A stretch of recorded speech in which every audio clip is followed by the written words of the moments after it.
কোন স্ত্রী যদি তার স্বামীর গায়ে হাত তুলে এটার ফয়সালা কি হবে? এই স্ত্রীকে নিয়ে কি সংসার করা ঠিক হবে, নাকি এই স্ত্রীকে ছেড়ে দেওয়া উচিত হবে, বা তাদের সংসার জীবন আছে কিনা?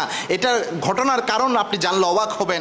এক ভাই আমাকে এই প্রশ্নটা করেছিলেন যে হুজুর, আমার স্ত্রী প্রায় সময় আমার গায়ে হাত তুলে, এখন এই স্ত্রীর সমাধানটা কি হবে? এই স্ত্রী কি আমার আছে নাকি স্ত্রী চলে গিয়েছে?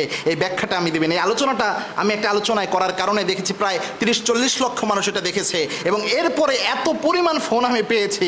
প্রায় ভাই ফোন দিয়ে বলতেছিল, হুজুর আপনি তো মনে করেন যে বাংলাদেশে পুরুষরা নির্যাতিত হয় না, কত পুরুষ যে নির্যাতিত হয় এই খবর আপনি রাখেন না। আমার স্ত্রীও মাঝে মাঝে আমাকে মারে। আমি অবাক হয়ে গেলাম যে বাংলাদেশের হালত কি এটা হতে পারে কিনা। তবে এখানে একটা মজার ঘটনা আমি পরে জানতে পেরে অবাক হলাম যে ভাইয়ের ওই সমস্যাটা ছিল।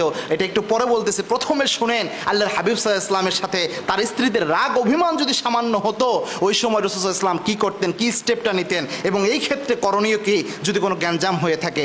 আল্লাহর হাবিব সাল্লাল্লাহু আলাইহি ওয়াসাল্লাম স্বাভাবিকভাবে তিনি বাহিরের যে পরিবেশ রয়েছে সাহাবা একরামের সাথে, বিভিন্ন জায়গায় রাষ্ট্রীয় যে পরিবেশগুলো ছিল, এই জায়গায় যেমন তিনি আদর্শ ছিলেন, পারিবারিক ক্ষেত্রে আল্লাহর হাবিব ছিলেন আদর্শ। অর্থাৎ রাসূল সাল্লাল্লাহু আলাইহি ওয়াসাল্লামের জন্ম থেকে মৃত্যুর আগ পর্যন্ত পুরোটা জীবনই ছিল রাসূলের আদর্শ।